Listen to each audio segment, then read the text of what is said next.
C'est assez nouveau, mais je trouve que les instruments qui sont avec, il y a un clavecin, il y a un orgue de barbarie, il y a une viole de gambe. C'est vrai que c'est des sons complètement différents et c'est très bien mis en scène, du coup ça va être assez joli je pense. C'est la première fois toi, que tu fais du chant baroque, enfin le style Euh, baroque, t'en penses quoi?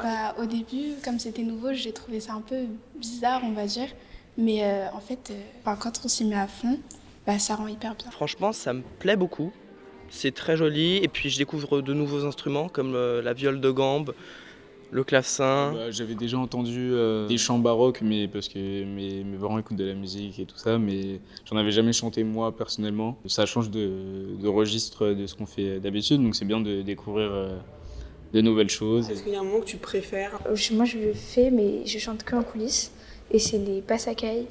Donc, c'est un moment où on superpose trois chants en même temps. Juste de voir tout le monde chanter la passacaille, ça m'a vraiment émue. C'est extraordinaire, vraiment, c'est trop beau. J'aime bien plutôt la deuxième partie avec les animaux et les chevaliers. Les chants, ils sont hyper beaux, c'est des polyphonies. Mon moment préféré, je pense que c'est quand on rencontre Astrid au début de la meute. Donc on est tous dans la forêt et elle arrive avec le sorcier. Et je sais pas, elle rentre dans un autre univers et j'aime bien la façon de se déplacer, je sais pas, c'est joli comme moment.